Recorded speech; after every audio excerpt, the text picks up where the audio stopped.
हर generation के पास एक ऐसा मोमेंट होता है जब उसे लगता है कि सिस्टम उसकी बात सुन ही नहीं रहा। 1947 में स्टूडेंट सड़कों पर आए, 2011 में करप्शन के खिलाफ लोग निकले, 2024 में नीट कंट्रोवर्सी ने देश भर के स्टूडेंट्स को हिला दिया और 2026 में एक अजीब नाम सोशल मीडिया पर ट्रेंड करने लगा, कॉकरोच जनता पार्टी। नाम सुन के लोग हंस रहे थे, मीम्स बन रहे थे, लेकिन कुछ ही हफ्तों में ये नाम इंटरनेट से निकलकर दिल्ली के जंतर मंतर तक पहुंच गया। सवाल है, ये सिर्फ एक मीम था या इंडिया के यूथ फ्रस्ट्रेशन का एक्सप्लोजन?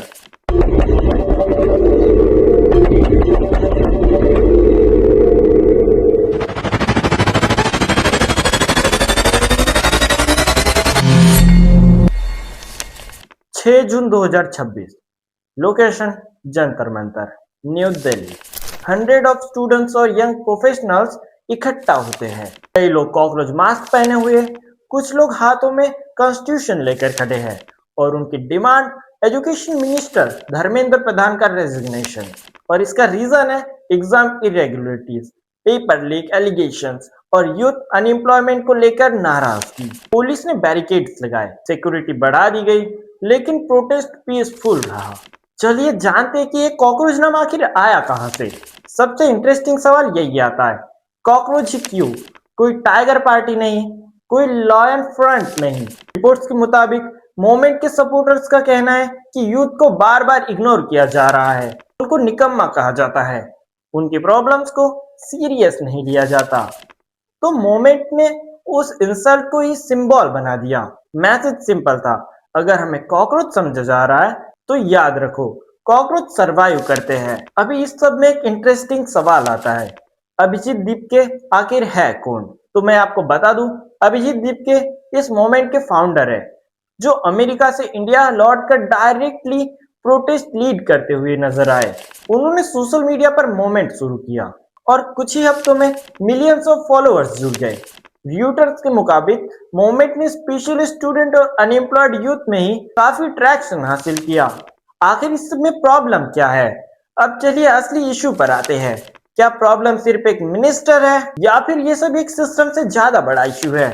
हर साल लाखों स्टूडेंट्स कॉम्पिटिटिव एग्जाम्स देते हैं, लाखों रिक्रूटमेंट फॉर्म्स भरते हैं, कई बार तो एग्जाम्स डिले भी होते हैं। तो कभी रिजल्ट पर कंट्रोवर्सी होती है, तो फिर कभी पेपर लीक एलिगेशन सामने आते हैं। और जब सालों की प्रिपरेशन के बाद भी अनसर्टेनिटी मिलती है, तब फ्रस्ट्रेशन बढ़ता है। और इसी फ्रस्ट्रेशन को कॉकरोच जनता पार्टी पॉलिटिकल लैंग्वेज में कन्वर्ट करने की कोशिश कर रही है। अब यहाँ से कहानी पॉलिटिकल हो जाती है। गवर्नमेंट सपोर्टर्स का कहना है कि ये मूवमेंट सोशल मीडिया पर हाइप है और अपोजिशन सपोर्टर्स का कहना है कि ये यूथ की जेन्युइन आवाज है। चलिए रियलिटी देखते हैं।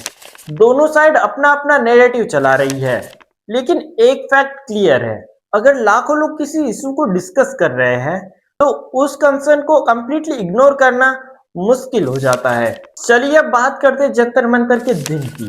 6 जून की सुबह सिक्योरिटी टाइट थी, बैरिकेड्स लगे हुए थे, प्रोटेस्टर्स फ्लावर लेके आए, कॉन्स्टिट्यूशन लेकर आए और रिपीटेडली एक ही डिमांड रखते रहे, अकाउंटेबिलिटी, ट्रांसपेरेंसी और एजुकेशन सिस्टम रिफॉर्म्स।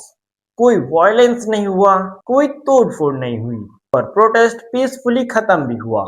अगर हम बात करें तो एक डेमोक्रेसी में सबसे डेंजरस चीज अपोजिशन नहीं होती, सबसे डेंजरस चीज होती है होपलेसनेस। जब यूथ बिलीव करना छोड़ दे कि सिस्टम उनकी बात सुनेगा, तब मीम्स मोमेंट बनने लगते हैं और जोक्स स्लोगन बन जाते हैं।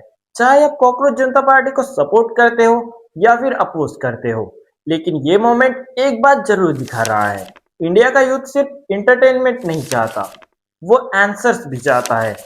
चलिए इस वीडियो का कंक्लूजन देखते हैं।